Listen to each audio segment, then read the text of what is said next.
So as you can see, this is a broad group that spans the city. And why are we here? Because the needs are so great.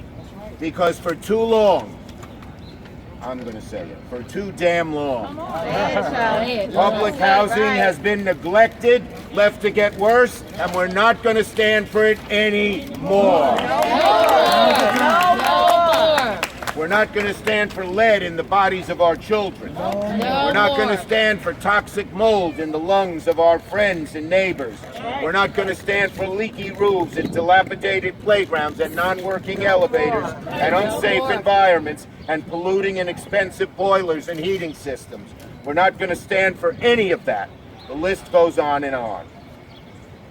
Public housing, which has at minimum, that's without counting everybody, over 400,000 residents, is bigger than all but a handful of cities in the United States. New York public housing, NYCHA. But no city has been neglected the way public housing has been.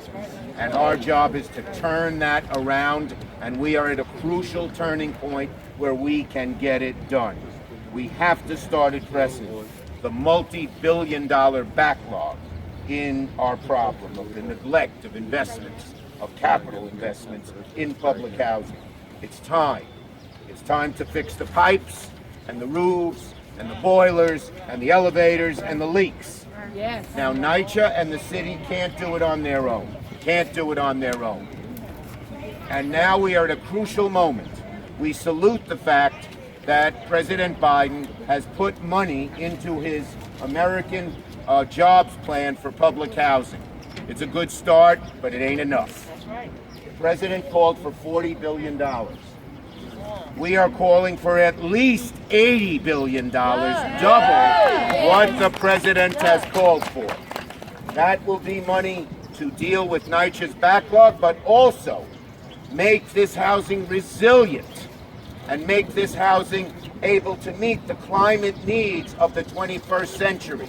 We must do that.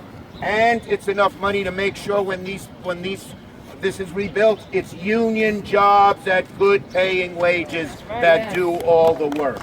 So it's sort of a triple home run. Not a triple. A grand slam. Four things. Better housing, resilient housing that meets the climate needs of the 21st century, good paying union jobs, and a more prosperous, happy New York City. Okay, that's the fourth one. Okay, good. So that's where we're at right now, folks. It's not the time for half measures.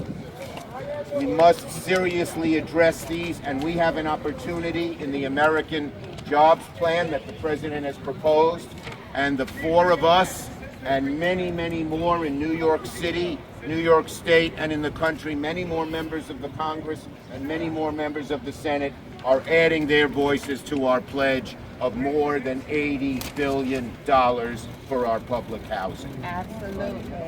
And that is an investment that will pay off. Okay? Let me just, I don't want to, they give me a lot of things to say. But we have a lot of people who need to talk. So, today I am announcing as Majority Leader that one of my very top priorities in the American Jobs Plan is 80 plus.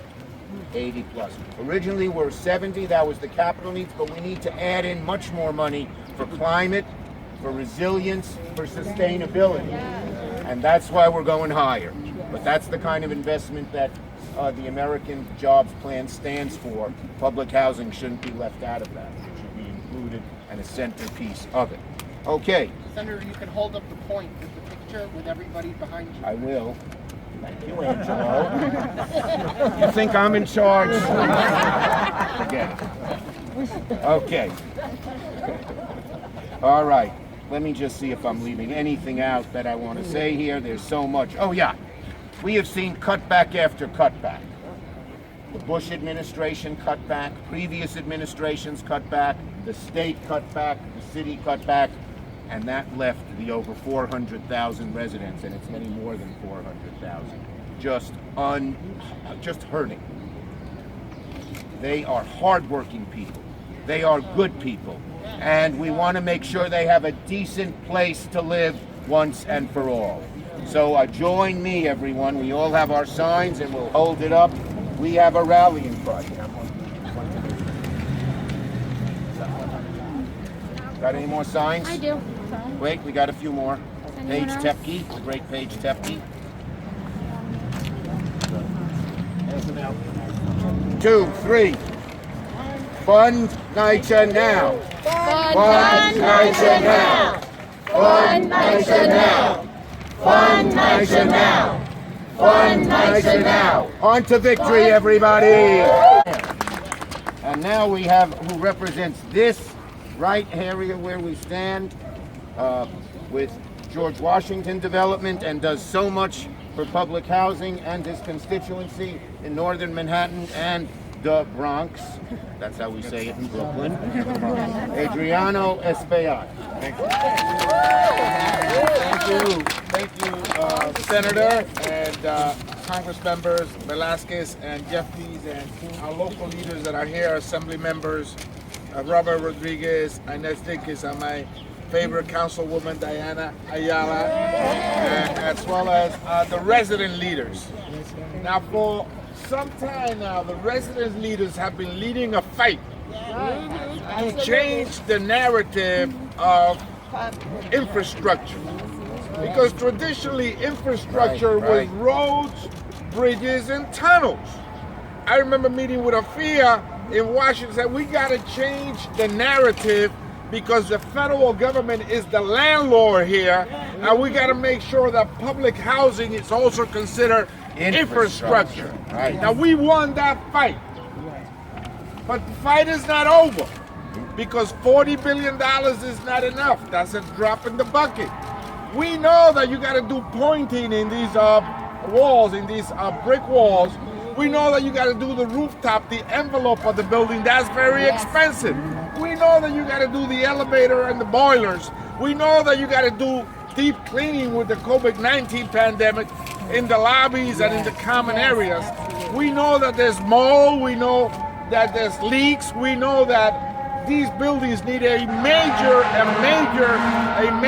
infrastructure investment. I think that no better place should we say this than here. Why? Because if you go south of 96th Street, that's the silk stocking district. Yes, very wealthy, probably the wealthiest zip codes in the entire country. If you go north of 96th Street, you have these housing complexes that deserve investment. Very south of this is Brooklyn, and we're not silk stocking. Well, some parts of Brooklyn have changed a little bit, but that's okay. So we're here to support the resident leaders that have led that fight in changing the narrative to make sure that infrastructure is not just roads, bridges, and tunnels. It's housing. And by the way, the jobs that are going to be produced here should go to local young people, the men and women that live in these buildings. So if you talk about a job development bill, it's got to be right here in these complexes that people get the training and the jobs. So we need 80 plus, not 40 billion, not 70 billion, 80 plus, and we need it now. When do we need it? Now. When do we need it? Now. When do we need it? Now. God bless you and keep the faith. Thank you, Adriano. Evento comunitario aquí para nuestra comunidad que nos apoya. Bueno, aquí estamos para anunciar que estamos empujando por 80 mil millones de dólares para la vivienda pública de la ciudad de Nueva York. El plan de infraestructura nos da 40, pero nosotros decimos que son 80 y un poco más, para así poder dirigirnos a los problemas estructurales capitales de estos edificios. Han estado en el abandono esta comunidad. Estos edificios están abandonados por mucho tiempo, tienen problemas los niños tienen problemas de asma respiratorio, los edificios tienen problemas de plomo y otros problemas que con este dinero podemos resolver. Se pide que ese dinero se invierta en trabajo para la misma comunidad. Y también se pide que la sección 3 sea respetada, que le garantiza los empleos a los jóvenes de esta misma comunidad. Gracias.